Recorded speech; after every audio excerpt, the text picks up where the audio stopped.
Ini saudara-saudara. Maka inilah pesan Bung Karno itu mahal kalau bagi saya. Tapi apa pejabat-pejabat pemerintah masih ingat pesan Bung Karno itu? Saya ulang pesan Bung Karno, kekayaan alam kalau tidak bisa dikelola sendiri, biarkan saja sebagai harta celengan yang nanti akan dikelola oleh anak cucu kita untuk kesejahteraannya. Kekayaan alam jangan diserahkan kepada investor asing. Kalau kekayaan alam diserahkan kepada investor asing, kata Bung Karno, nanti bangsa Indonesia akan jadi ayam yang mati kelaparan di lumbung padi dan akan menjadi itik yang mati kehausan di sungai. Nah, maka generasi kita sekarang ini supaya menyadari, maka SDM-nya harus kita tingkatkan, sumber daya manusianya. Sumber daya alamnya cukup, alhamdulillah kita menjadi negara, sebenarnya negara yang terkaya di dunia itu Indonesia, Pak.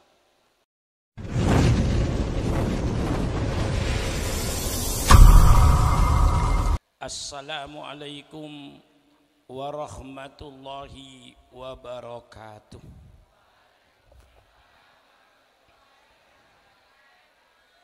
Bismillahirrahmanirrahim. Alhamdulillahi rabbil alamin. Wassalatu wassalamu ala ashrafil anbiya'i wal mursalin, sayyidina wa habibina wa syafi'ina wa maulana Muhammad wa ala alihi wa ashabihi ajma'in. Subhanaka la ilma lana illa ma 'allamtana innaka antal alimul hakim. La haula wa la quwwata illa billahil aliyil azim. Amma ba'du. Para alim ulama yang saya muliakan, Ibu Bupati Kepala Daerah Indragiri Hulu dan yang mewakili seluruh pejabat-pejabat pemerintah setempat yang saya hormati, hadirin dan hadirat sekalian yang berbahagia, wabil khusus kepada pengasuh Pondok Pesantren Khairul Ummah Al-Mukarram Ananda Kiai Haji Muhammad Mursyid dan seluruh jajarannya, baik dari yayasannya, dari yayasan wakafnya, saya ucapkan terima kasih yang setinggi-tingginya. Marilah saya ajak terlebih dahulu untuk menghargai orang-orang yang berjasa. Orang yang tahu jasa, orang yang menghargai jasa orang lain. Orang tahu yang tahu budi, orang yang menghargai budi orang. Oleh sebab itu saya ajak, mari kita membaca surat Al-Fatihah, khususkan kepada almarhum Kiai Haji Munasir Jufri beserta seluruh orang-orang yang mencintai pondok, yang telah membantu berdirinya pondok ini, yang mereka sudah dipanggil oleh Allah. Marilah kita bersilaturahmi dan dengan mereka para arwah-arwahnya dengan membacakan surat Al-Fatihah. Mudah-mudahan Allah menerima amal soleh mereka, mudah-mudahan Allah mengampuni dosa mereka, dan mudah-mudahan kita yang dipanjangkan umur selalu mendapat taufik, mendapat hidayah dari Allah Subhanahu wa Ta'ala, sehingga kita berjalan di atas jalan yang benar, jalan yang lurus, jalan ahli sunnah wal jamaah, jalan yang diridhoi oleh Allah Subhanahu wa Ta'ala. Al-Fatihah biniyatil qabul wa tamami kulli su'lin wa ma'mul wa ala kulli niyatin salihah wa ila khadratin nabiyil mustafa Muhammadin sallallahu alaihi wasallam. Al-Fatihah. A'udzu billahi minasyaitonir rajim. Bismillahirrahmanirrahim. Alhamdulillahirabbil alamin arrahmanir rahim maliki yaumiddin iyyaka na'budu wa iyyaka nasta'in Ihdinas siratal mustaqim siratal ladzina an'amta 'alaihim ghairil maghdubi 'alaihim waladdallin. Amin. Hadirin sekalian yang berbahagia, terima kasih kepada Ananda Mursyid yang pada hari ini saya diajak bersama-sama untuk bertasyakur kepada Allah Subhanahu wa taala untuk melepaskan putra-putra terbaiknya dari pondok pesantren Nurul Ummah ini. Terlebih dahulu saya menyampaikan ucapan terima kasih yang setinggi-tingginya. Pada hari ini marilah kita sama-sama bersyukur kepada Allah. Siapa yang paling tepat untuk bersyukur pagi hari ini? Yang paling tepat bersyukur pada hari ini adalah santri-santri yang telah 6 tahun dicelup, diwantek, diwarnai dengan warna Al-Quran dan Sunnah Rasulullah. Alhamdulillah telah mendapatkan ilmu selama 6 tahun. Yang kedua yang bersyukur pada hari ini tentunya para guru, para pengasuhnya. Alhamdulillah sudah dapat menyalurkan ilmunya. Banyak orang yang berilmu tapi ilmunya tidak bisa disalurkan. Para guru-guru, Pak Kiai itu semuanya bersyukur, alhamdulillah kita bisa mengalirkan ilmu kita. Mengalirlah ilmu kita melalui pendidikan pondok pesantren Khairul Ummah ini. Inilah sungainya, mengalirlah ilmu ini.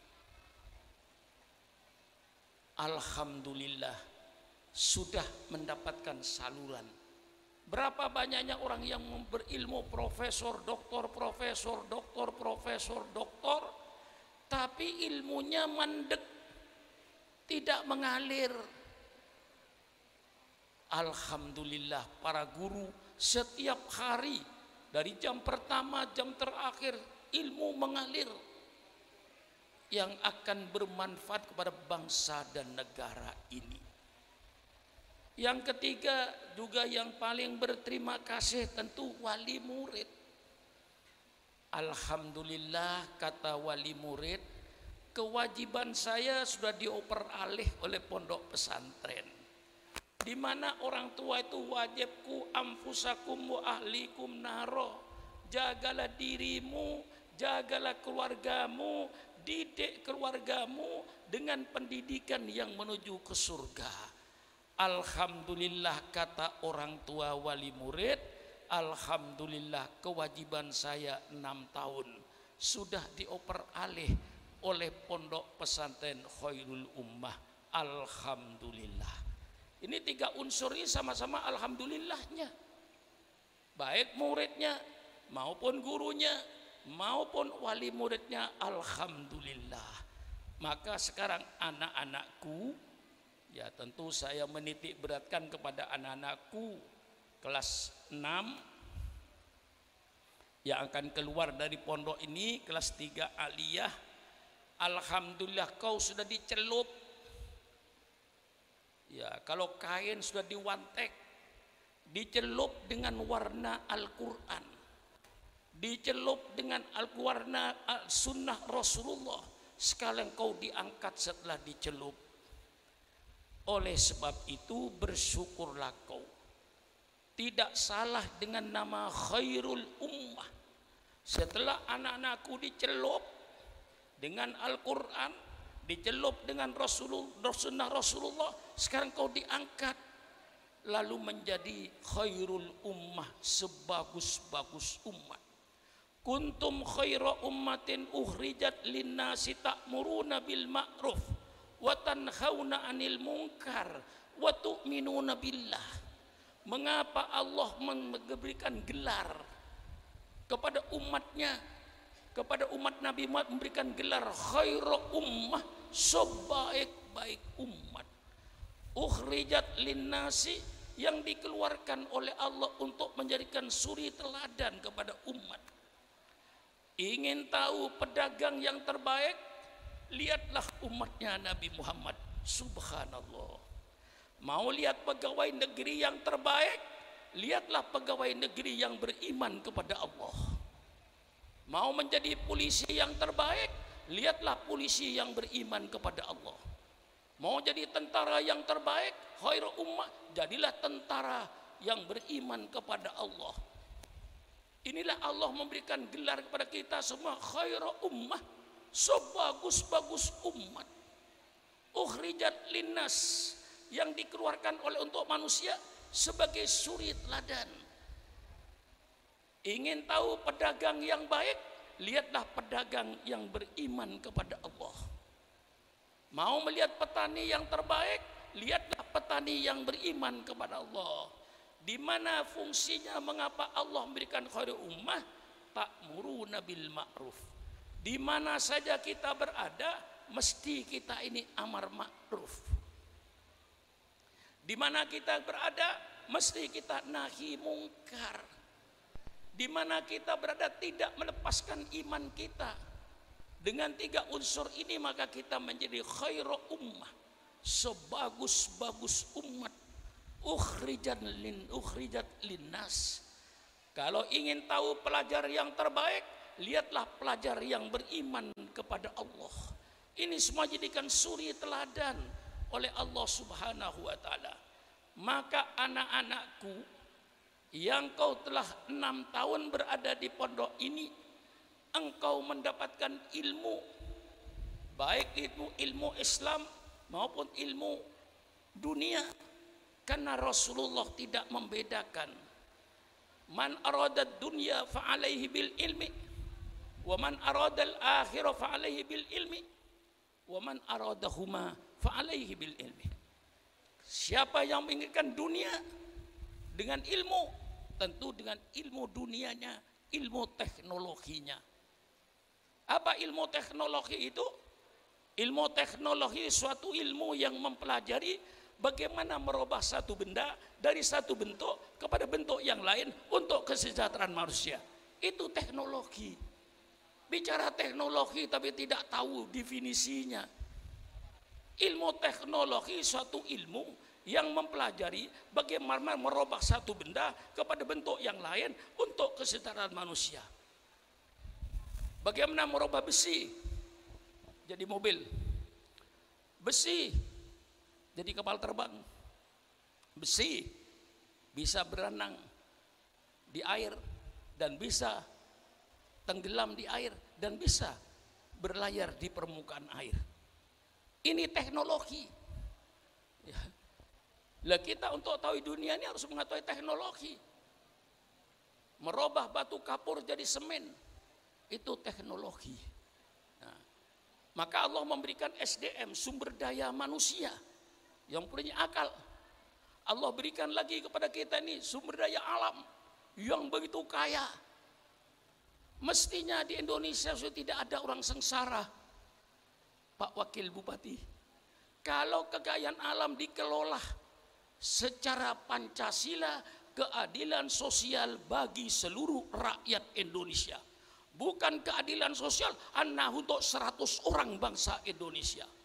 Kekayaan 100 orang bangsa Indonesia sama dengan kekayaan 270 juta bangsa Indonesia.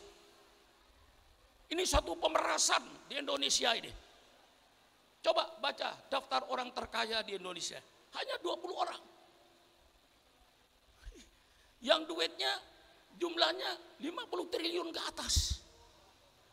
Kekayaan satu orang sama dengan kekayaan 100 juta bangsa Indonesia. Gila. Ini tidak ada keadilan sosial. Keadilan sosial itu kekayaan alam dikelola oleh pemerintah untuk kesejahteraan rakyat, bukan untuk kesejahteraan orang asing. Maka saya ingat pidato Bung Karno, Pak. Tapi saya bukan partainya Bung Karno ya. Ya cuman dari mana kata-kata yang indah itu saya ambil. Apa kata Bung Karno ketika itu? Hai bangsaku, kalau kekayaan alam ini belum mampu dikelola oleh kau, biarkan saja kekayaan alam itu. sebagai celengan yang nanti harus dikelola anak cucu kita. Yang mengelola kekayaan alam itu harus anak cucu kita. Kalau kita belum mampu, biarkan saja. Sampai nanti anak cucu kita yang mampu. Apa pesan Bung Karno? Jangan kekayaan alam ini diserahkan kepada investor asing. Kalau kekayaan alam diserahkan sama investor asing, maka nanti bangsa Indonesia akan jadi ayam yang mati kelaparan di lubang padi dan akan menjadi itik yang mati kehausan di sungai.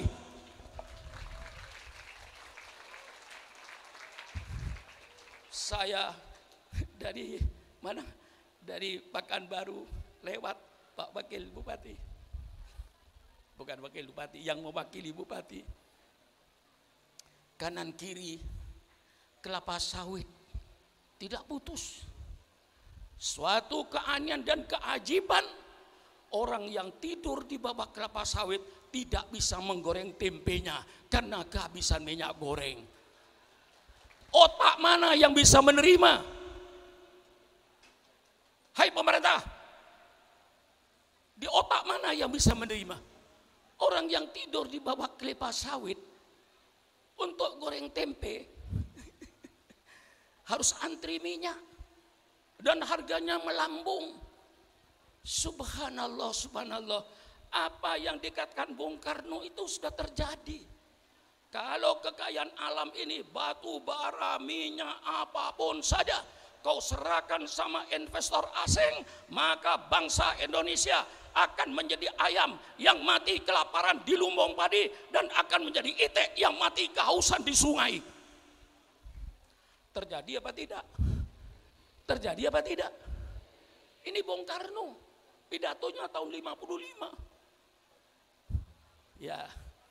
Ya karena saya ini alhamdulillah Profesor Ari termasuk yang hidup dalam segala zaman. Bung Karno jadi presiden, Soekarno Makmun segini. Yang saya lawan waktu itu Bung Karno dua hal. Satu, barisan tani mau dikasih senjata. Yang kedua, land reform. Orang tidak boleh punya tanah lebih dari 3 hektar. Lebih 3 hektar di Jawa diambil. Kasihkan kaum tani. Kaum proletar. Itu saya tentang zaman Bung Karno. Zaman Soeharto, saya tetap fungsi saya tidak berubah. Amar ma'ruf nahi mungkar. Datang presiden yang siapapun sampai yang sekarang, Bapak Jokowi, Soekarno Makmun tugasnya tidak berubah. Tugasnya amar ma'ruf nahi mungkar, bukan oposisi. Enggak ada. Ajaran Islam nyuruh oposisi itu tidak ada. Ketika dulu Nahdlatul Ulama partai politik, Pak. Mungkin Bapak tidak tahu ketika NU partai politik itu. Tahunnya sudah Jam'iyah Nahdlatul Ulama. Tahun 1971, Soekarno Makmun ini juru kampanye partai NU dan saya masuk di Pekanbaru. 3 kali saya kampanye waktu itu. Yang saya teringat itu kampanye di sebuah pasar di pinggir sungai. Enggak tahu sekarang di mana pasar itu, saya sudah enggak tahu. Pasar di pinggir, saya kampanye hidup NU, hidup NU, hidup NU. Tahun 71. Tidak menyangka kalau 50 tahun yang akan datang saya akan kembali juga ke Pekanbaru. Mulai tidur di hotel, hotelnya atapnya seng, enggak ada AC, kipas angin. Itu hotel di Pekanbaru yang paling bagus waktu itu. Belum seperti sekarang. Nah itu saya teringat pidato Bung Karno ini. Jangan diserah kekayaan alam dalam Undang-Undang Dasar 45 pasal 31. Itu pun dinyatakan kekayaan alam dikelola oleh pemerintah. Bukan dikelola oleh bangsa asing. Saya peringatkan sama pejabat-pejabat ini. Karena mereka anak sekolahan pejabat sekarang itu. Tidak tahu sejarah barangkali. Ya ternyata dalam rancangan undang-undang pendidikan mudah-mudahan tidak jadi. Nama madrasah Ibtidaiyah hilang. Sudah nggak ada. Ini menteri yang sekarang. Berarti dia tidak kenal sejarah menteri ini. Bahwa yang namanya madrasah ibtidaiyah, yang namanya pondok pesantren adalah pendidikan nasional yang paling tua di Indonesia. Sebelum ada TK, ada SD, ada SMP, ada SMA, ada perguruan tinggi, pendidikan yang paling tua di Indonesia adalah pondok pesantren dengan madrasah ibtidaiyahnya. Apa menteri tidak tahu? Bukan marah, nahi mungkar, memperingatkan saya. Masa madrasah lalu mau dihilangkan? Tapi ini masih jadi perdebatan. Untung ketahuan, Pak. Kalau seandainya nggak bocor, nanti jam 1 malam sedang orang tidur jadikan keputusan pemerintah. Sering pemerintah bikin keputusan jam 1 malam. Lah ini untung bocor. Ya karena bocor, tentu kita heran kok bisa ya pendidikan madrasah ibtidaiyah kok terhapus dari negara kesatuan Republik, kok bisa ya? Saya bukan untuk apa? Untuk sombong-sombongan. Ini fakta. Pondok pesantren dengan madrasah ibtidaiyahnya termasuk pendidikan nasional yang tertua sebelum ada pendidikan yang seperti sekarang ini. Belum ada TK, belum ada SD, belum ada SMP, belum ada SMA, belum ada perguruan tinggi. Pondok pesantren sudah ratusan tahun sejak zaman Belanda berdiri. Masa ini mau dihilangkan? Mengapa? Tanahnya apa yang tidak tumbuh? Pak Usman, apa yang tidak tumbuh? Buah apa yang tidak ada? Kalau Eropa punya apel, kami punya apel. Eropa punya anggur, kami punya anggur. Tapi Eropa belum tentu punya cipedak. Belum tentu punya sawo. Belum tentu punya salak. Belum tentu punya duren. Alangkah kayanya kita ini. Mestinya kalau kita ini sehat, tidak ada import buah-buahan dari luar negeri. Enggak ada. Mengapa pemerintah masih impor jeruk? Mengapa jeruk Medan, jeruk Pontianak, jeruk Garut tidak dikembangkan, tidak dibudidayakan, sehingga tidak perlu beli jeruk dari Cina yang kering-kering itu? Betul apa tidak? Mengapa? Tanahnya apa yang tidak tumbuh? Pak Usman, apa yang tidak tumbuh? Buah apa yang tidak ada? Kalau Eropa punya apel, kami punya apel. Eropa punya anggur, kami punya anggur. Tapi Eropa belum tentu punya cipedak. Belum tentu punya sawo. Belum tentu punya salak. Belum tentu punya duren. Alangkah kayanya kita ini. Mestinya kalau kita ini sehat, tidak ada import buah-buahan dari luar negeri. Enggak ada. Mengapa pemerintah masih impor jeruk? Mengapa jeruk Medan, jeruk Pontianak, jeruk Garut tidak dikembangkan, tidak dibudidayakan, sehingga tidak perlu beli jeruk dari Cina yang kering-kering itu? Betul apa tidak? Pernah kan makan jeruk Cina yang bukan dengan plastik merah itu, yang di dalamnya airnya sudah nggak ada. Jeruk Medan bagus, jeruk Pontianak bagus, itu dikembangkan. Apel di Malang dikembangkan, anggur di Bali, Jawa Timur, Probolinggo, anggurnya kembangkan, tidak perlu beli anggur di luar negeri. Ini aneh bin ajaib, Indonesian impor kedelai dari Amerika. Ya, tempe yang Bapak makan itu kedelainya dari mana? Amerika. Kalau ke Amerika kita impor apa? Boeing 747 pantas. Kalau kita dari Amerika import MiG-16 pesawat tempur, wajar. Kok import kedelai? Yang menanamnya gampang di Indonesia, lahannya ada. Nah disinilah saudara-saudara, supaya kita, generasi kita, tingkatkan SDM-nya, sumber daya manusianya. Dan Islam mengarah pada kedua-duanya. Man laisa minna man tarokat dunya li akhiratihi wala akhiratahu li dunya. Tidak termasuk golonganku orang yang meninggalkan urusan dunianya karena sibuk dengan akhiratnya. Dan tidak termasuk golonganku orang yang meninggalkan akhiratnya karena sibuk dengan bisnisnya. Sholatnya ditinggal, perintah Allah ditinggal, larangan Allah dilanggar. Tidak termasuk golonganku orang yang meninggalkan urusan dunianya karena sibuk dengan akhiratnya. Dan tidak termasuk golonganku orang yang meninggalkan akhiratnya karena sibuk dengan dunianya. Hatta yusiba minhuma jami'an, sampai dia ditimpa oleh kedua-duanya. Apa kedua-duanya? Fid dunya hasanah wa fil akhirati hasanah. Tolong carikan ajaran yang lebih indah daripada Islam ini. Carikan. Fid dunya hasanah wa fil akhirati hasanah. Ini yang dicari oleh kita. Nah, maka SDM perlu ditingkatkan. Kata Pak Habibie, bukan kata saya ya, kata Pak Habibie, besi 1 ton dikirim ke Bogor, balik ke Jakarta cuman jadi pacul, jadi golok, ya, jadi parang. Itu paling better sudah. Tapi besi yang 1 ton ini kita kirim ke Jepang, balik ke Indonesia jadi Toyota, jadi Mazda. Besinya sama.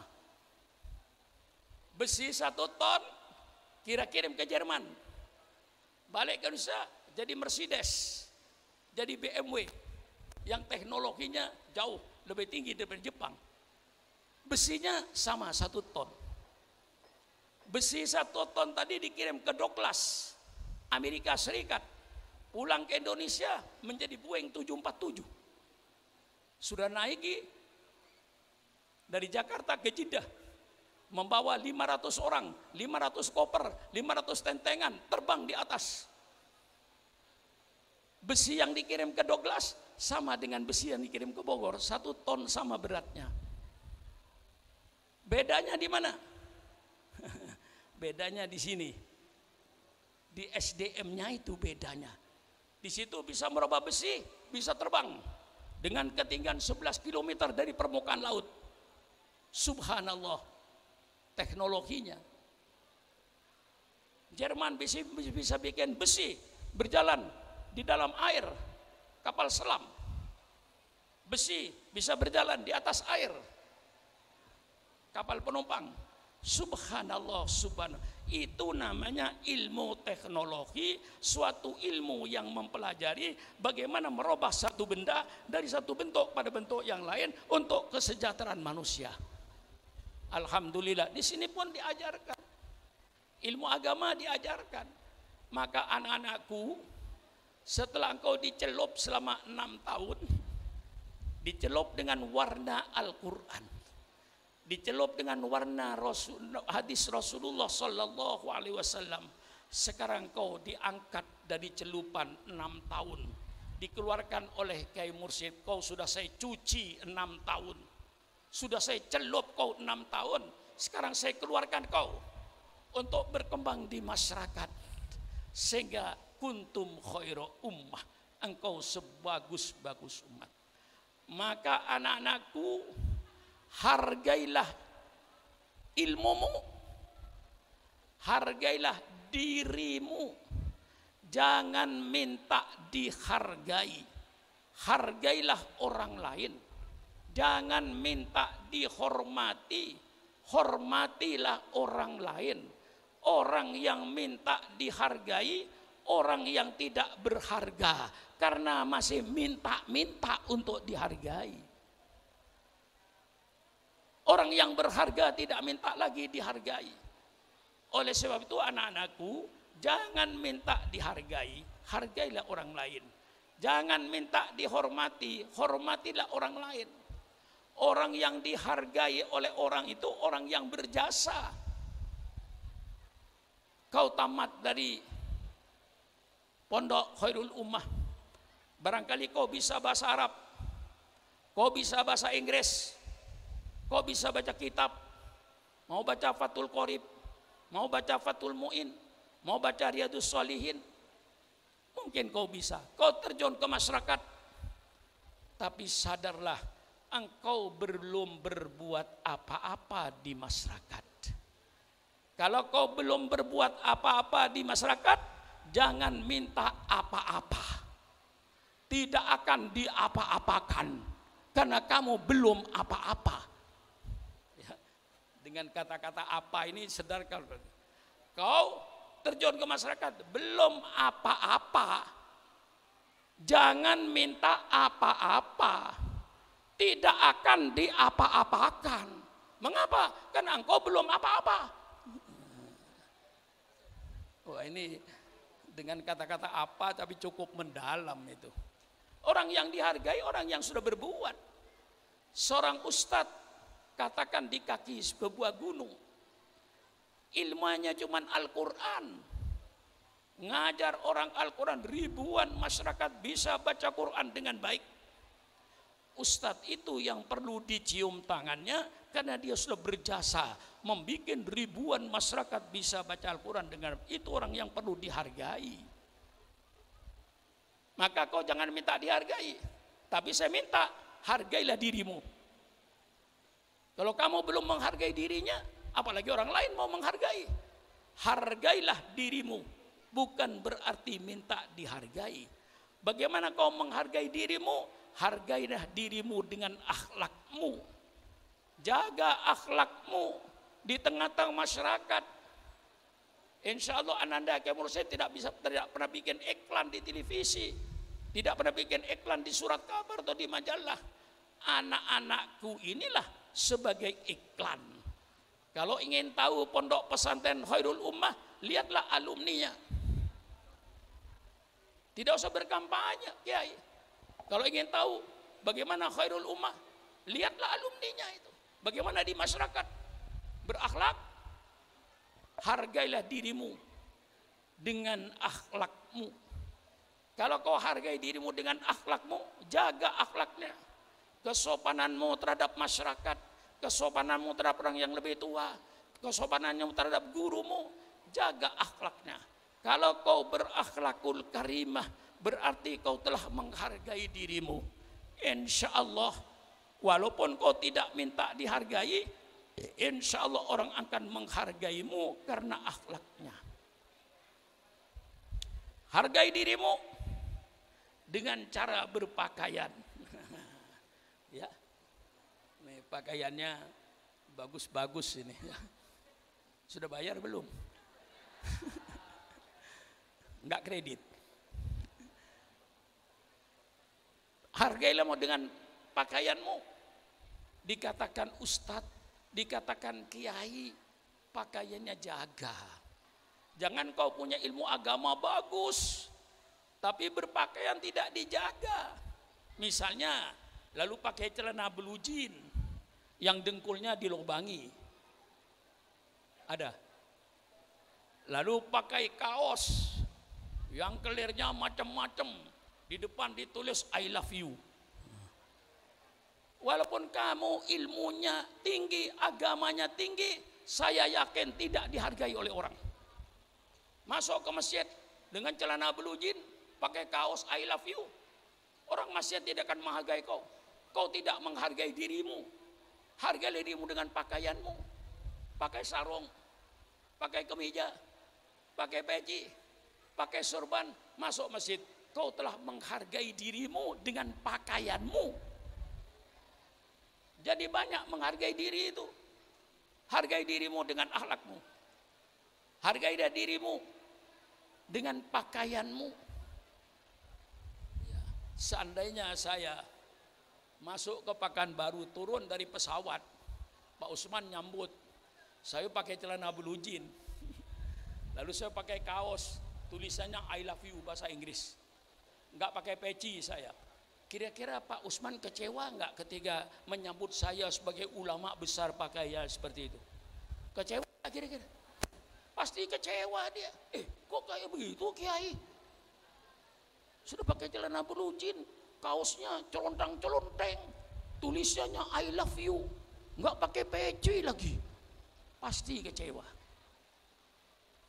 Sesuaikan pakaiannya, boleh bermodel, tapi tetap dalam keadaan sopan. Hargailah dirimu dengan pakaianmu. Hargailah dirimu dengan akhlakmu. Hargailah dirimu dengan kesopananmu. Biar bagaimanapun anak-anakku, engkau sudah menjadi tempatnya ilmu. Engkau 6 tahun punya ilmu Al-Quran, ilmu hadis, ilmu fikih, Masya Allah.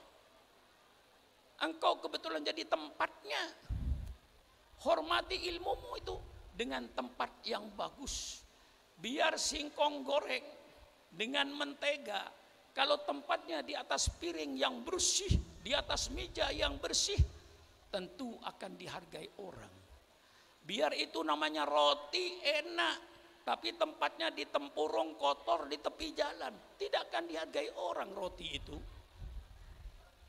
Ilmumu tidak akan dihargai orang kalau engkau sebagai tempatnya ilmu, kau tidak menghargai ilmunya. Nah, ini kepada anak-anakku. Anak-anakku, kau sudah digembleng 6 tahun. Nanti kau terjun ke masyarakat, apa masuk ke perguruan tinggi? Dan saya anjurkan, masuk perguruan tinggi jangan hanya ke UIN saja, jangan hanya ke universitas negeri saja, tapi masuk semuanya.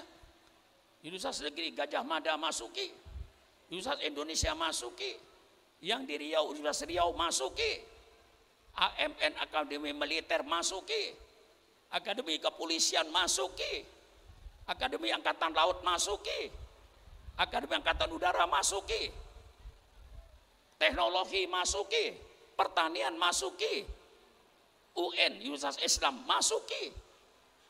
Jangan terlalu difokuskan kepada Universitas Islam Indonesia saja, ke situ persilakan. Tapi ada yang masuk ke Akademi Militer, masuk Akademi Kepolisian, Masya Allah, Masya Allah. Kalau sekarang anak Khairul Ummah ini masuk ke Akademi Angkatan Darat, Akademi Angkatan Laut, Akademi Angkatan Udara, Akademi Kepolisian, insya Allah 20 tahun yang akan datang kita akan penuh dengan jenderal-jenderal yang datang dari pondok pesantren. Ini saya kasih motivasinya ini, karena biasanya Pak, kalau sudah pesantren IAIN, pesantren UIN, ya itu ke situ betul, tidak saya salahkan. Kan tadi dikatakan, laula nafaru min kulli firqatin ta'ifatun minhum yatafaqqahuna fiddin. Ada sekelompok saja yang belajar agama, satu kelompok saja. Jangan sampai tidak ada, harus ada sekelompok umat yang mempelajari agama. Itu cukup, sekelompok ini nanti yang akan mengajarkan kelompok yang lain. Yang lain kemana? Yang lain ke pertanian, yang lain ke akademi militer, yang lain kepada teknologi. Sehingga nanti pada satu saat kita di Indonesia sudah punya profesor doktor dalam ilmu teknologi, profesor doktor dalam ilmu ekonomi, profesor doktor dalam ilmu pertanian, mempunyai jenderal angkatan darat, mempunyai jenderal angkatan laut, mempunyai jenderal angkatan kepolisian. Alangkah indahnya Indonesia ini. Tolong, saya ini ya orang orator dan orang provokator. Ya, iya, saya akui, saya orator, saya provokator, tapi saya gunakan orator saya ini kepada yang positif. Saya gunakan provokator ini untuk yang positif, bukan provokator yang negatif, bukan untuk berontak, tapi saya memberikan motivasi. Saya bisa memberikan motivasi kepada yang positif. Oleh sebab itu dalam kesempatan ini saya minta anak-anakku ke UIN, persilakan. Universitas Islam Negeri di Pekanbaru, Universitas Riau masuki. Jurusan apa? Jurusan ekonomi, jurusan hukum, jurusan kedokteran, masuk lagi akademi militer, sehingga kita ini mempunyai kader-kader. Insya Allah kalau apa yang saya katakan dilaksanakan oleh seluruh pondok pesantren yang ada di Indonesia ini, insya Allah nanti 20 tahun yang akan datang tidak kekurangan jenderal, tidak kekurangan profesor doktor dalam segala macam ilmu pengetahuan. Alangkah hebatnya Islam ini. Maka itu anak-anakku, sekali lagi hargailah dirimu dengan ilmumu, dengan akhlakmu. Hargailah dirimu dengan pakaianmu yang sopan di tengah-tengah masyarakat, dengan akhlakmu. Dan anak-anakku, engkau yang sudah dicuci 6 tahun, jadilah kau makhluk hidup. Ya, ini kata-kata saya, jadilah kau makhluk hidup, jangan jadi makhluk mati. Makhluk mati itu diam, tidak bergerak, tidak tumbuh, tidak berkembang. Makhluk mati, batu namanya. Kau jangan jadi makhluk mati, kau jadi makhluk hidup. Hidup itu tumbuh, hidup itu bergerak, hidup itu berkembang. Itu namanya makhluk hidup. Kau di tengah-tengah masyarakat jangan menjadi makhluk mati, tidak bergerak, tidak berubah, tidak berkembang. Subhanallah, subhanallah. Ini pesan saya. Kau jangan jadi makhluk mati, jadilah kau makhluk hidup. Ciri-cirinya makhluk hidup bergerak, ciri-cirinya makhluk hidup tumbuh, ciri-cirinya makhluk hidup berkembang. Jangan menjadi makhluk mati. Jangan milih-milih pekerjaan, asal diridhoi oleh Allah kerjakan. Ini jadikan, asal pekerjaan itu diridhoi kerjakan. Tidak usah milih pekerja, saya harus mengajar di perguruan tinggi, saya kan profesor doktor, saya nggak mau ngajar di pondok pesantren. Saya kan profesor doktor, saya cuma mau ngajar di perguruan tinggi pasca sarjana. Tamatan pondok pesantren jangan ada pikiran seperti itu. Engkau nanti jadi profesor doktor, suruh ngajar di mana saja siap. Ngajar di ibtidaiyah siap, ngajar di sanawiyah siap, ngajar di aliyah siap, di perguruan tinggi siap, di pasca sarjana siap. Jangan milih-milih mengajar dimanapun kau sebarkan ilmumu, hatta dari taman kanak-kanak sampai tingkat pasca sarjana. Ya, ada kupingnya. Hah? Ada kupingnya. Camkan kata-kata saya ini. Jangan jadi makhluk mati, jadi kau makhluk hidup. Kau telah direbus di pondok ini 6 tahun, dibakar, dinyalakan dengan segala disiplinnya. Jadilah kau ikan hidup, jangan kau jadi ikan mati. Kalau kau jadi ikan mati, nasibnya tergantung kepada situasinya. Ikan mati Pak Usman, kalau dikasih garam asin Pak Usman, ikan mati dikasih asam kecut, dikasih gula manis, itu ayam mati atau ikan mati. Kau jangan jadi ikan mati, jadi kau ikan hidup, hidup di laut, yang diminum air laut, yang nempel di kulitnya air laut, tapi nyatanya ikan tongkol tidak ada yang asin. Ada ikan tongkol asin? Tidak ada. Setelah mati baru asin dia. Setelah mati baru kecut dia dikasih cuka. Kau sebagai generasi Islam, jadilah kau ikan hidup dengan iman yang kokoh ahli sunnah wal jamaah. Jangan terpengaruh dengan ajaran-ajaran yang menurut ahli sunnah wal jamaah tidak benar. Jadilah kau ikan hidup, tidak bisa terpengaruh oleh peradaban-peradaban yang tidak benar. Kau bertahan dengan akidah Islamnya, itu namanya ikan hidup. Walaupun hidup di laut bertahun-tahun, tapi dia tidak mau asin, tidak terpengaruh dengan situasi dan kondisinya, karena mempunyai satu pendirian yang kokoh, mempunyai iman yang kokoh, yang tidak bisa diombang-ambingkan oleh siapapun saja. Itulah namanya ikan hidup. Jangan jadi ikan mati. Sekolah ke Amerika, pulang ke Pekanbaru. Peradabannya lebih Amerika daripada orang Amerika. Banyak yang jadi ikan mati ini. Sekolah ke luar negeri, kembali ke Indonesia, bukan membawa ajaran yang benar, kadang-kadang membawa ajaran yang sesat.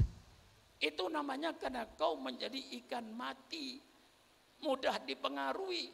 Tapi kau sebagai santri, jadilah kau ikan hidup yang tidak terpengaruh oleh situasi dan kondisi sekitarnya. Kalau itu tidak sesuai dengan ajaran Islam, jadilah kau ikan hidup. Inilah anak-anakku, kau nanti terjun ke masyarakat. Di masyarakat kau nanti akan mendapatkan bermacam-macam aliran-aliran. Di antaranya yang akan saya sebut, yang kau pasti nanti akan bertemu dengan namanya makhluk liberalisme. Makhluk liberalisme ini dohirnya manis, tapi menghancurkan agama. Saya uraikan, liberalisme ini datangnya dari barat, bukan dari Quran. Itu bahasa Inggris. Liberalisme itu free from restraint, bebas dari segala ikatan. Jadi manusia ingin bebas daripada segala ikatan. Sejarah yang saya baca, mengapa barat itu menjadi liberal, apa sebabnya barat itu menjadi liberal.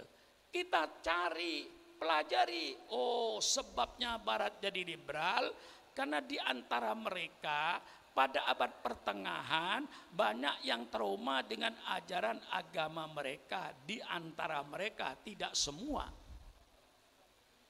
Mereka trauma dengan kekuasaan gereja pada tahun 500 Masehi. Bukan gereja sekarang sudah lain, sudah berubah.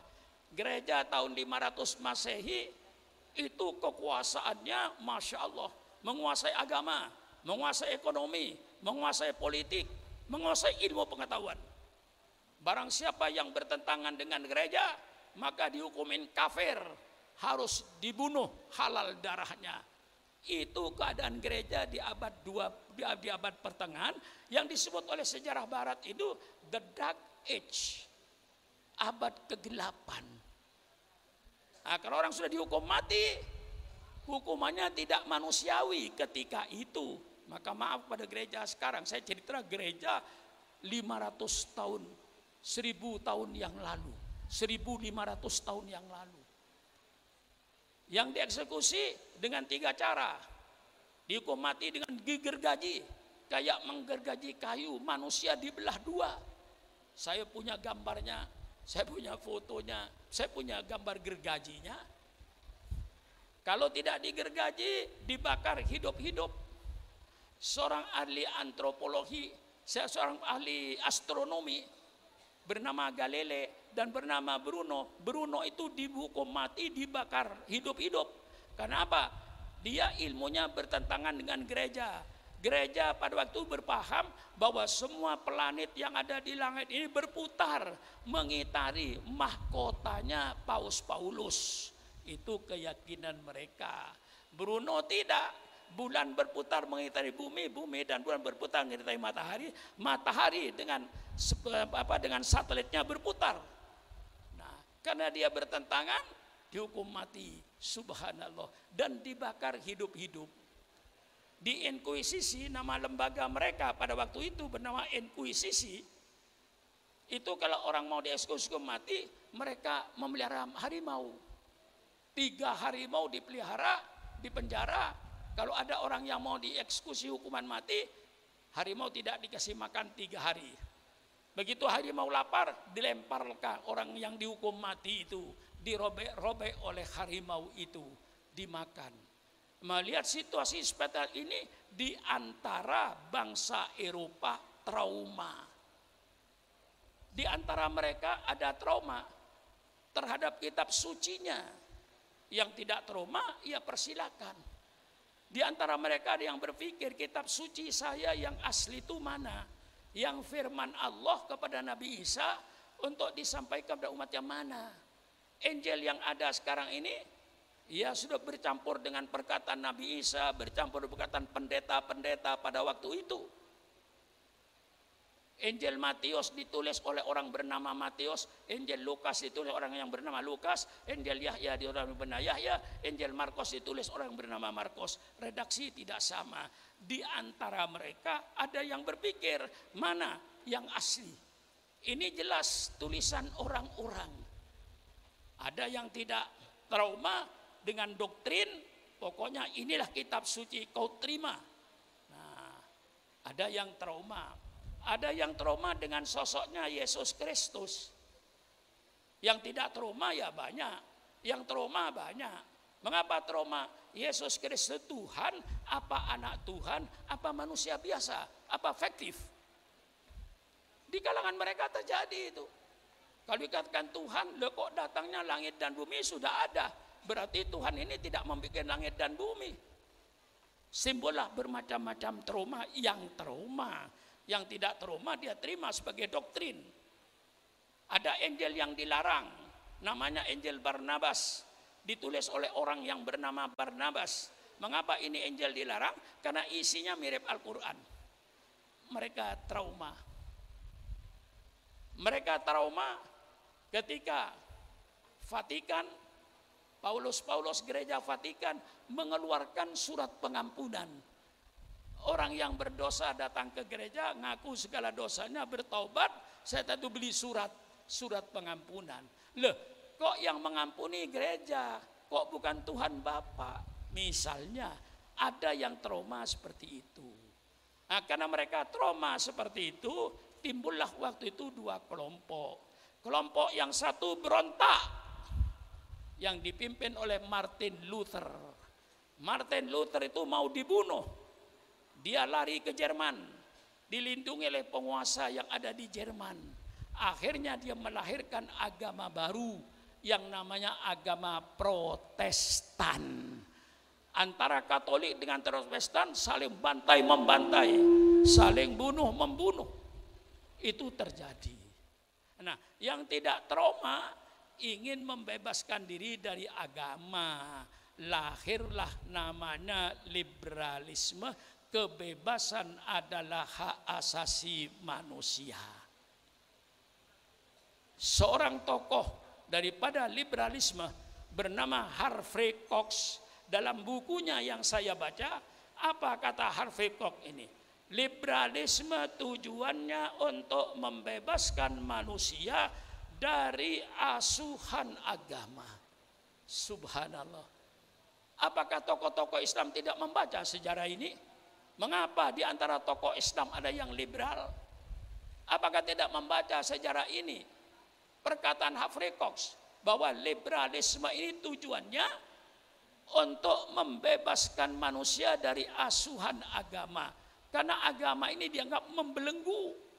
Agama itu dianggap membatasi kebebasan.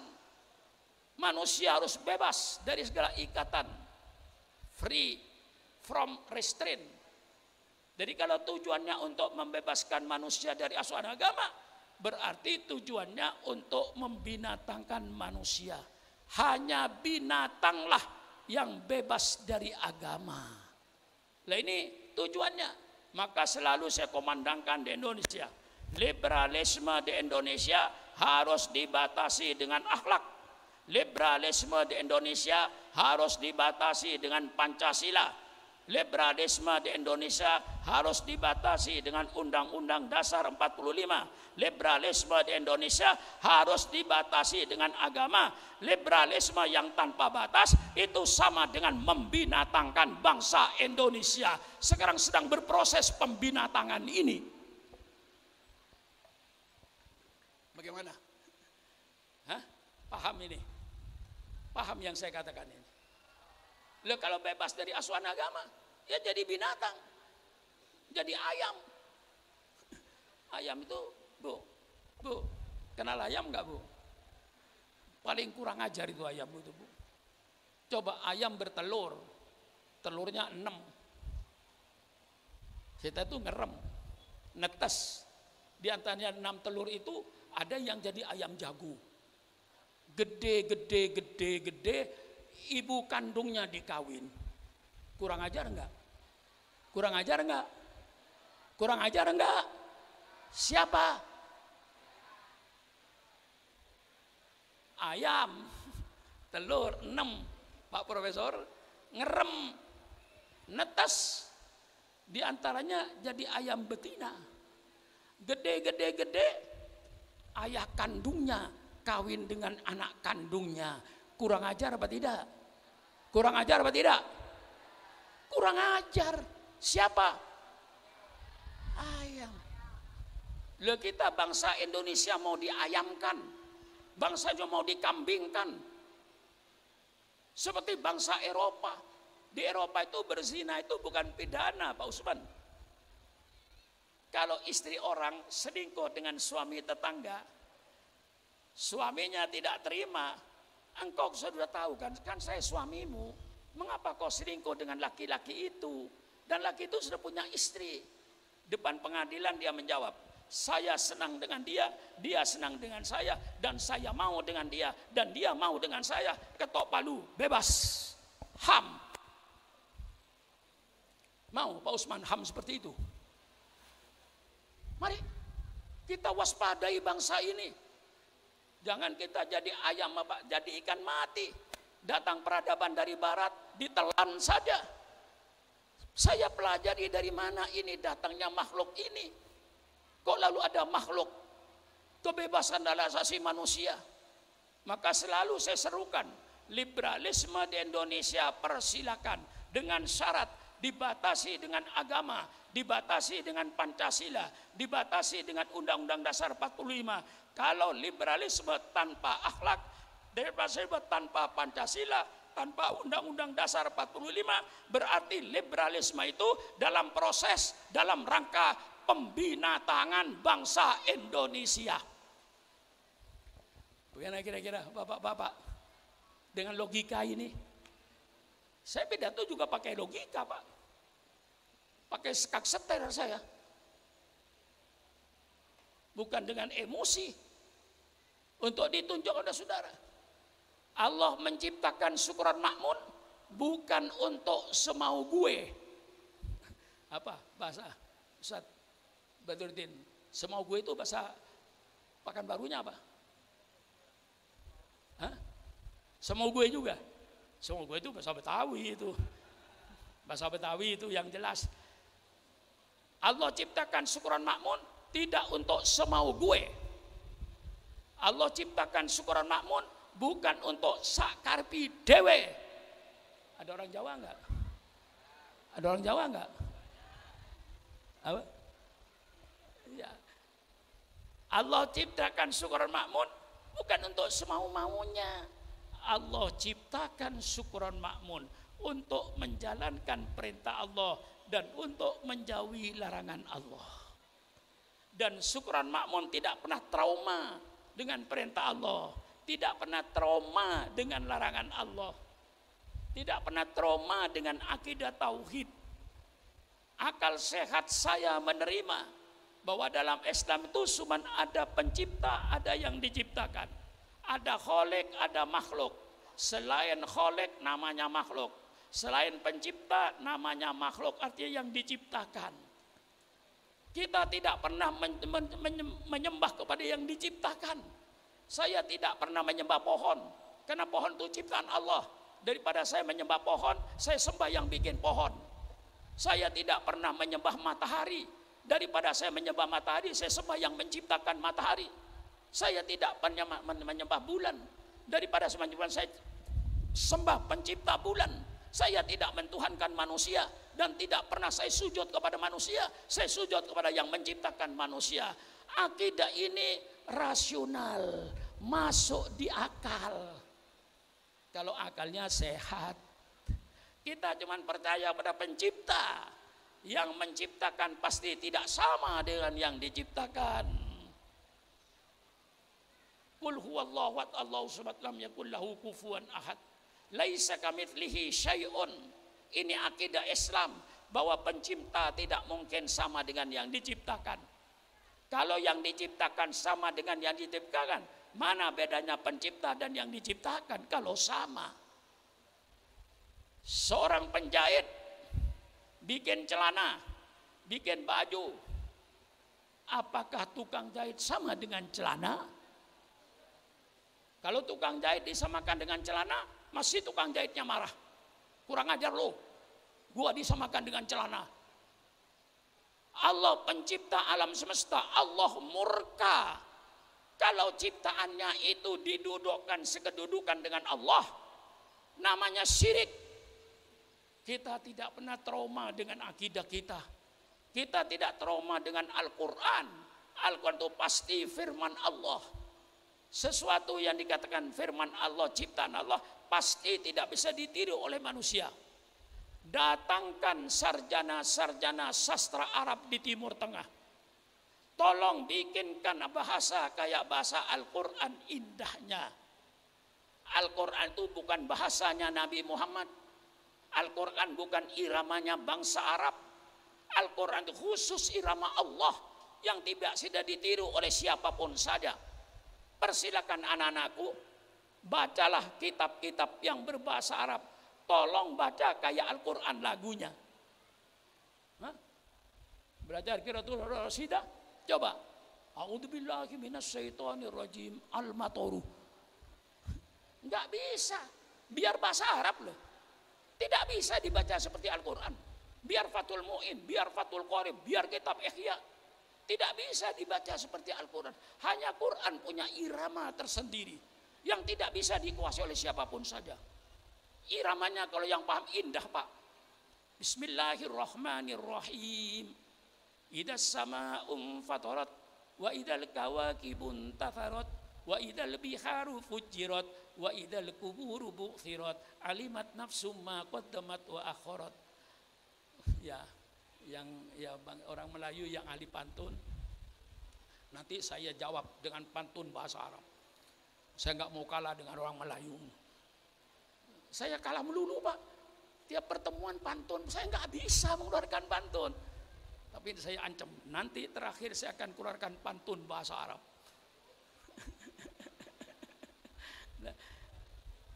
Quran dibaca bahasa Arab, dibaca Quran tidak bisa, Pak.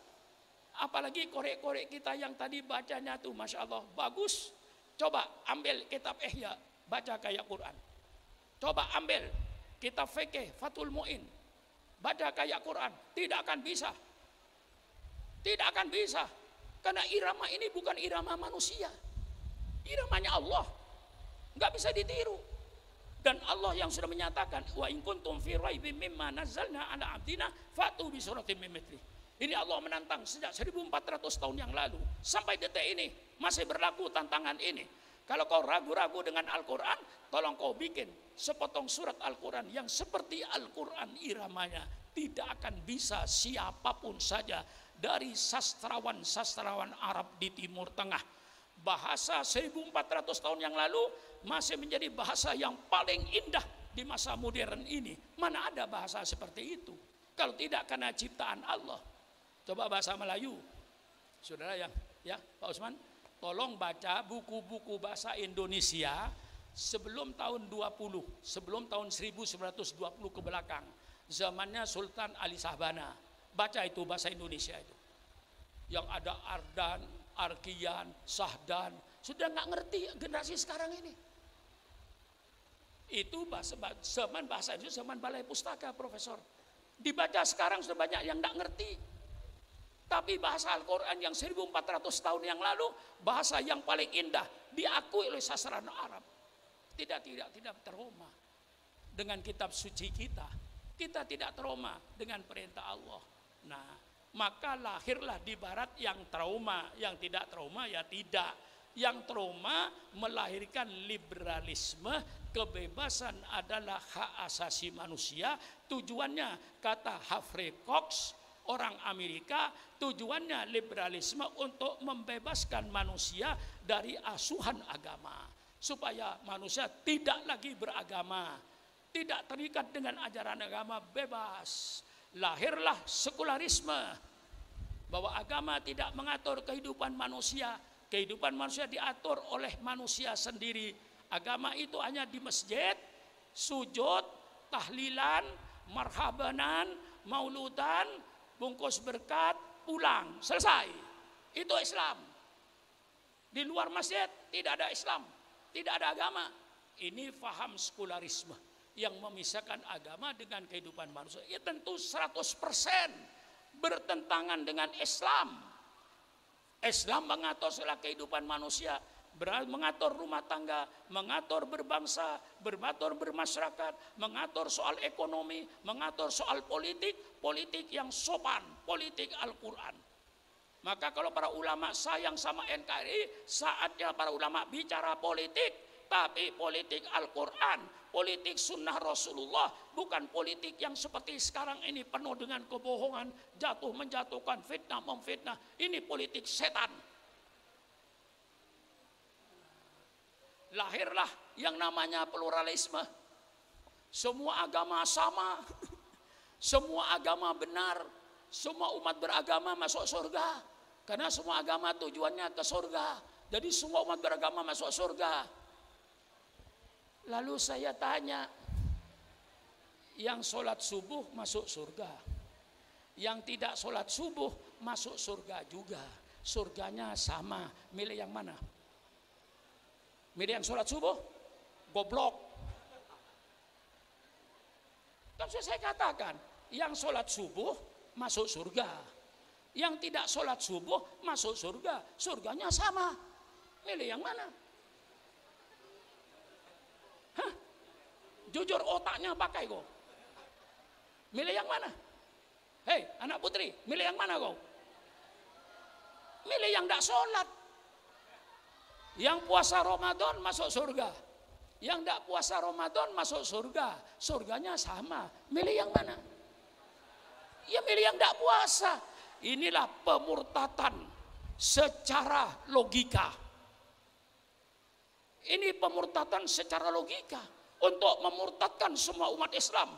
Katakan semua agama sama, semua agama masuk surga, agama apapun saja masuk surga. Yang sholat masuk surga, yang tidak sholat masuk surga, yang puasa masuk surga, yang tidak puasa masuk surga, supaya murtad generasi muda ini. Ini cara mereka pemurtatan dengan cara yang halus, dengan logika yang halus. Kalau kita tidak sadar. Nah, inilah pluralisme. Dalam Islam itu, anak-anakku, ajaran Islam yang mengajarkan toleransi. Tidak ada toleransi yang melebihi ajaran Islam. Islam mengajarkan saling hormat menghormati antar umat beragama, saling harga menghargai antar umat beragama, hidup rukun antar umat beragama, hidup bergotong royong antar umat beragama.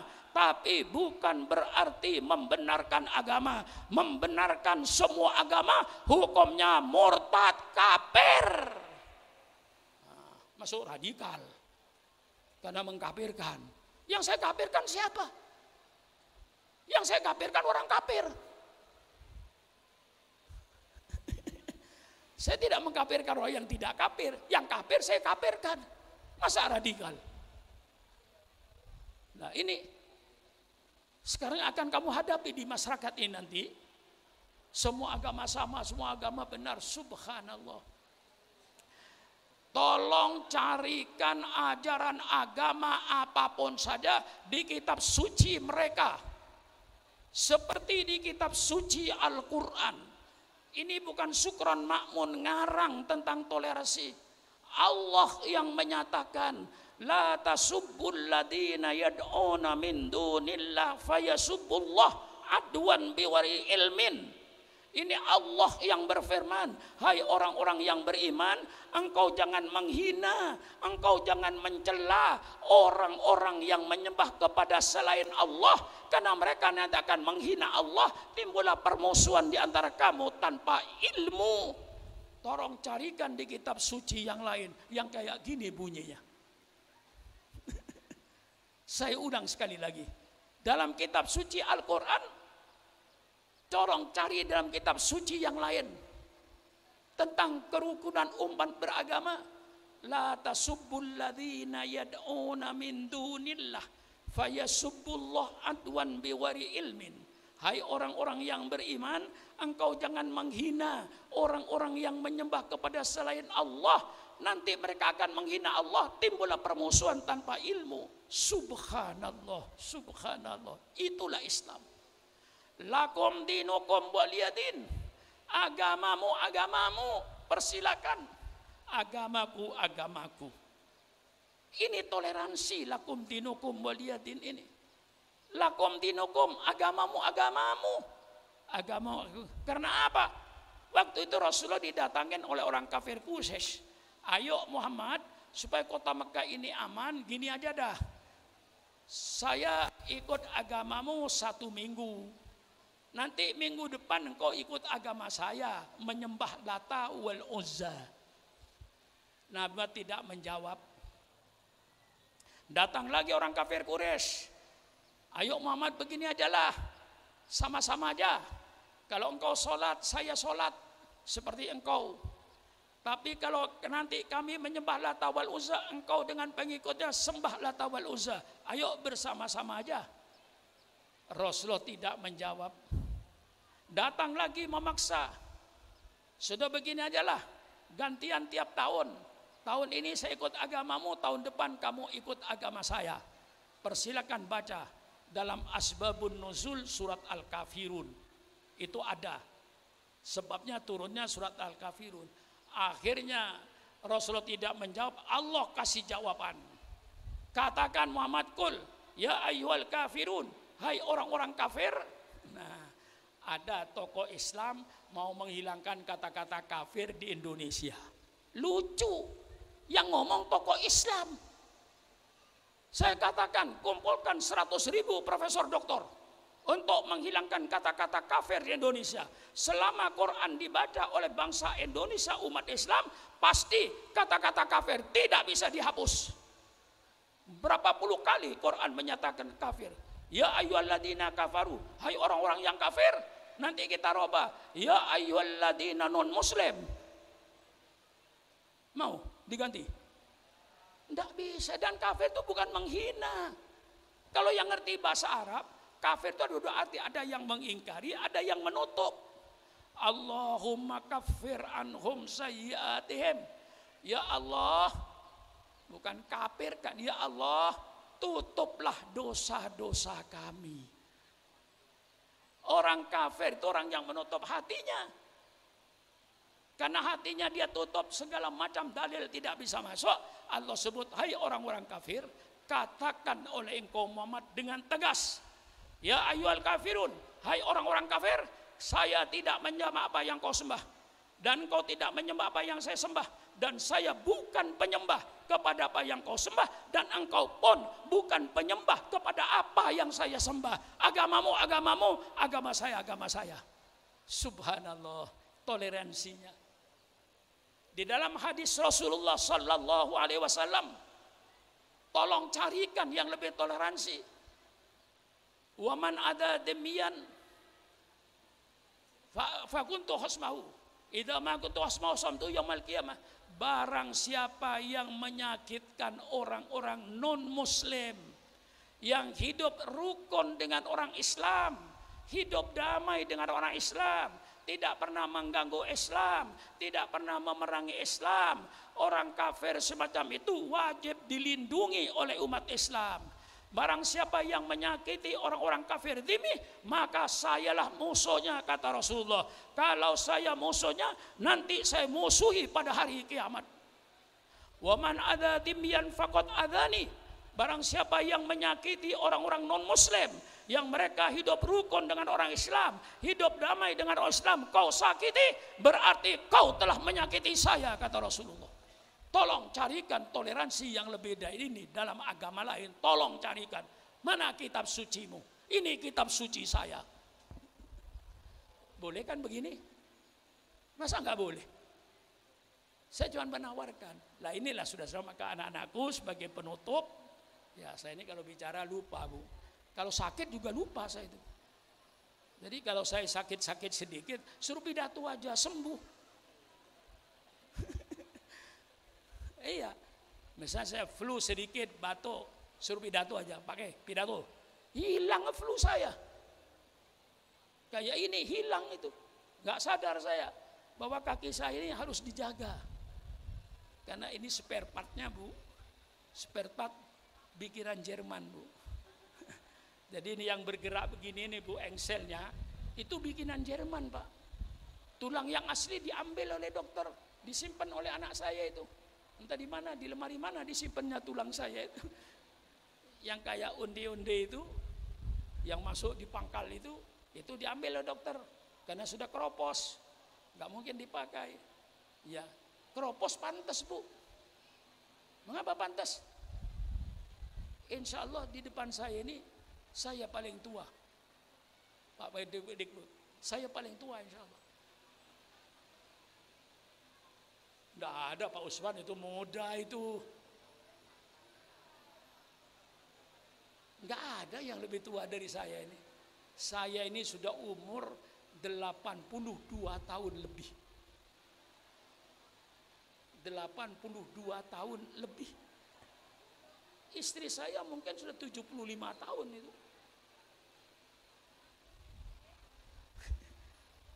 ...75 tahun. Saya 82 tahun. Jadi kata dokter, ini nggak bisa dipakai Pak Kiai. Kalau terpaksa dipakai bisa saja saya ikat dulu dengan kawat yang kuat, tapi mungkin kembalinya itu nunggu 2 tahun lagi atau 3 tahun lagi. Jadi Pak Kiai selama 2 tahun nanti ya di atas roda saja, pakai kursi. Tapi kalau saya ganti, kata dokter, insya Allah Kiai 2 bulan nggak usah pakai tongkat. Karena keputusan dokter jantung, keputusan dokter paru-paru, dokter ginjal, semuanya dokter, ada 5 dokter memutuskan operasi ganti onderdil. Ya sudah, diganti onderdilnya Bu. Jadi di sini ada besi putih yang kayak onde-onde itu, lalu dikasih ikatan besi lagi ke bawah sepanjang 18 cm untuk ngikatnya. Nah, saya harus hati-hati berjalan.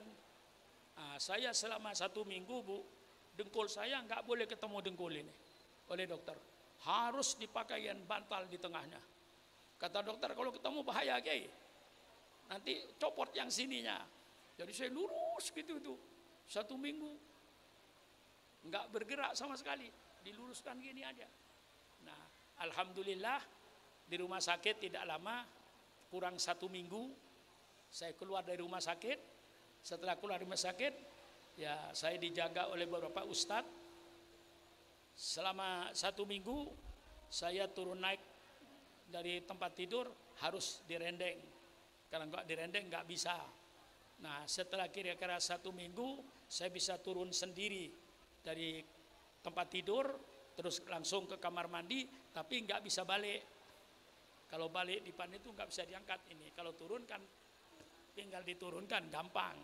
Nah, sudah selama 1 minggu saya bisa turun sendiri ke kamar mandi sendiri, bisa balik sendiri ke tempat tidur. Cuman belum begitu kokoh. Lalu ketika itu saya pakai tongkat, kakinya 4 kayak kanguru. Alhamdulillah, pakai itu tidak lama, tidak sampai 1 minggu, saya ganti 1 tongkat. 1 tongkat tidak sampai 1 minggu saya lepas. Alhamdulillah. Menurut dokter 2 bulan, tapi ternyata 1 bulan saya sudah nggak pakai tongkat. Lebih cepat. Ya, dokter bilang 2 bulan, tapi ternyata 1 bulan saya sudah jalan tanpa tongkat.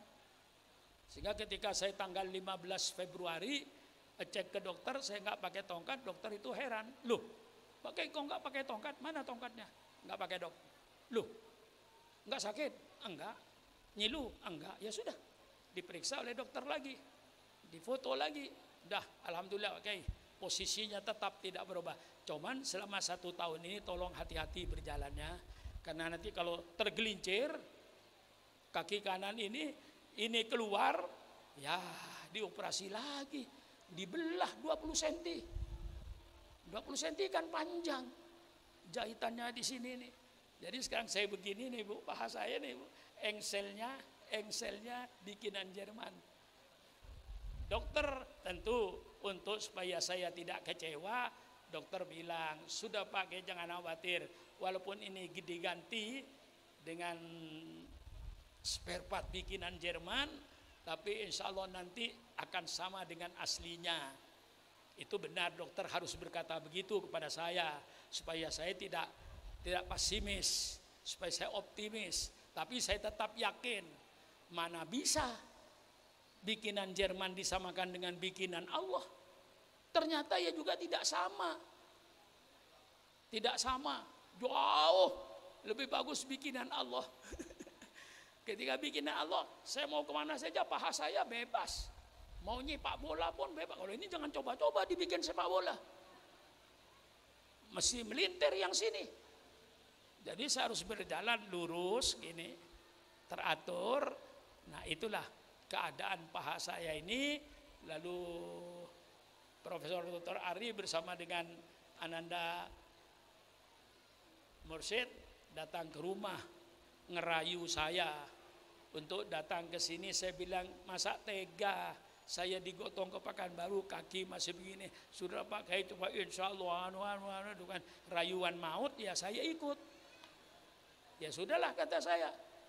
Lalu diminta untuk sampai ke Tembilan, udah nggak usah ke Tembilan. Ini saja sudah terpaksa saya. Nah kalau nanti saya sehat, barangkali setengah tahun lagi atau 1 tahun lagi, bolehlah ke Tembilahan. Tapi ke Tembilan saya minta, kalau perlu jalan air aja, jangan jalan darat, jalan daun dari sini ke sana 7 jam. Paha saya ini kan agak terasa gitu loh. Kalau ke sini ya sebenarnya ada terasa, tapi kalau Kiai Mursyid tanya gimana, enggak apa-apa, sehat. Adanya enggak gitu. Untuk menggembirakan dia, saya yang tahu nyilunya ya saya.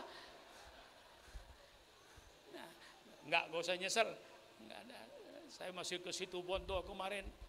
Mau halal bihalal saya di Situbondo, Jawa Timur, di Malang, di Madura, masih pidato saya. Tapi ya begitu, tidak seperti dulu. Melangkah pun masuk rumah itu saya harus hati-hati, kaki saya jangan sampai kepeleset ke kanan. Ini yang paling nggak boleh ke kiri. Sampai sekarang itu jangan silang beginilah kaki saya ini. Yang dilarang dokter tuh silang. Kalau gini nggak apa-apa. Kalau silang jangan. Maka saya nggak berani ini naik ke lutut sini. Kalau ini naik ke lutut sini, yang onde-onde ini keluar. Onde-onde keluar. Dikembalikan lagi, operasi lagi. Nah inilah barangkali penjelasan saya, alhamdulillah, kepada anak-anakku, pesan-pesan saya, pesannya Kiai Mursyid tadi, pesan-pesan daripada Bapak Wakil Bupati yang mewakili Bupati, itu supaya dicamkan, supaya dijadikan bekal untuk hidup. Yang saya cuma ingat, tak usah banyak-banyak, jangan jadi makhluk mati. Jadilah kau makhluk hidup. Makhluk hidup itu bergerak, tumbuh, berkembang. Jangan kau jadi ikan mati, jadilah kau ikan hidup yang tidak mudah terpengaruh dengan peradaban kafir. Kau tetap pegang peradaban Islamnya kayak ikan hidup di laut. Walaupun yang diminum garam, yang nempel di kulitnya garam, tapi tidak ada ikan tongkol asin. Dialah punya pendirian. Itulah kau sebagai generasi. Dan jaga nama pondokmu, jaga nama pendidikanmu. Orang akan simpatik dengan khairul ummah itu tergantung kepada alumninya. Kalau alumninya menjadi suri teladan, insya Allah putra-putra kita akan tumpah ke khairul ummah. Kalau alumninya tidak menjadi teladan, ya mungkin orang meninggalkan pondok khairul ummah ini. Oleh sebab itu, anak-anakku, kau sebagai alumni, jaga nama pondokmu, jaga nama keluargamu, jaga nama kiaimu, jaga nama pesantrenmu, jaga nama dirimu dengan akhlakmu dan pakaianmu yang sopan dan hormat kepada orang lain. Sekian, kurang lebihnya saya minta maaf. Wallahul muwaffiq ila aqwamit thoriq. Wassalamualaikum warahmatullahi wabarakatuh.